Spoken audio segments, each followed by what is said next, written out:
आप सभी को जय मसीह की। द बाइबल पोर्शन में आपका स्वागत है। हमारा आज का वचन है दूसरा राजाओं की पुस्तक 15वां अध्याय वचन 1 से 22। इस्राएल के राजा यारोबाम के 27वें वर्ष में यहूदा के राजा अमस्याह का पुत्र अजर्याह राजा हुआ। जब वह राज्य करने लगा तब 16 वर्ष का था और यरूशलेम में 52 वर्ष तक राज्य करता रहा। उसकी माता का नाम यकोल्याह था जो यरूशलेम की थी। जैसे उसका पिता अमस्याह किया करता था जो यहोवा की दृष्टि में ठीक था, वैसे ही वह भी करता था। तो भी ऊंचे स्थान गिराए न गए। प्रजा के लोग उस समय भी उन पर बलि चढ़ाते और धूप जलाते रहे। यहोवा ने उस राजा को ऐसा मारा कि वह मरने के दिन तक कोढ़ का रोगी रहा और अलग एक घर में रहता था। योताम नामक राजपुत्र उसके घराने के काम पर अधिकारी होकर देश के लोगों का न्याय करता था। अजर्याह के और सब काम जो उसने किए, क्या वह यहूदा के राजाओं के इतिहास की पुस्तक में नहीं लिखे हैं? अंत में अजर्याह अपने पुरखों के संग सो गया और उसको दाऊदपुर में उसके पुरखाओं के बीच मिट्टी दी गई और उसका पुत्र योताम उसके स्थान पर राज्य करने लगा।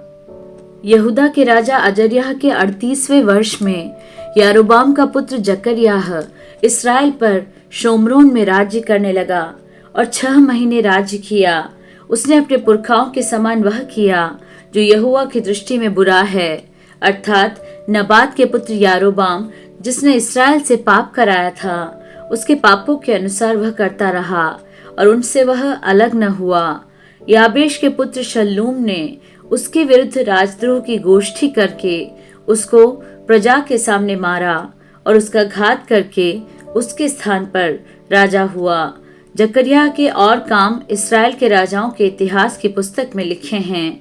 यूं यहोवा का वह वचन पूरा हुआ जो उसने येहू से कहा था, तेरे परपोते के पुत्र तक तेरी संतान इस्राएल की गद्दी पर बैठती जाएगी। और वैसा ही हुआ। यहूदा के राजा उज्जियाह के 39वें वर्ष में याबेश का पुत्र शल्लूम राज्य करने लगा और महीने भर शोम्रोन में राज्य करता रहा, क्योंकि गादी के पुत्र मनहेम ने तिर्सा से शोम्रोन को जाकर याबेश के पुत्र शल्लूम को वहीं मारा और उसे घात करके उसके स्थान पर राजा हुआ। शल्लूम के अन्य काम और उसने राजद्रोह की जो गोष्ठी की थी, यह सब इस्राएल के राजाओं के इतिहास की पुस्तक में लिखा है। तब मनहेम ने तिर्सा से जाकर सब निवासियों और आसपास के देश समेत तिप्सह को इस कारण मार लिया कि तिप्सहियों ने उसके लिए फाटक न खोले थे।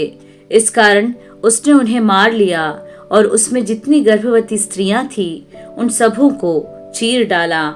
यहूदा के राजा अजर्याह के 39वें वर्ष में गादी का पुत्र मनहेम इस्राएल पर राज्य करने लगा और 10 वर्ष शोम्रोन में राज्य करता रहा।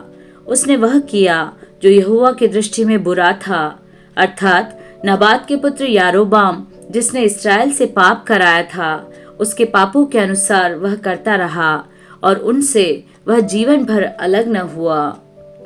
अश्शूर के राजा पूल ने देश पर चढ़ाई की और मनहेम ने उसको 1000 किक्कार चांदी इस इच्छा से दी कि वह उसका सहायक होकर राज्य को उसके हाथ में स्थिर करे।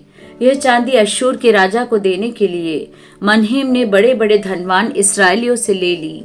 एक एक पुरुष को 50-50 शेकेल चांदी देनी पड़ी। तब अश्शूर का राजा देश को छोड़कर लौट गया। मनहेम के और काम जो उसने किए, वे सब क्या इस्राएल के राजाओं के इतिहास की पुस्तक में नहीं लिखे हैं? अंत में मनहेम अपने पुरखाओं के संग सो गया और उसका पुत्र पकह्याह उसके स्थान पर राज्य करने लगा।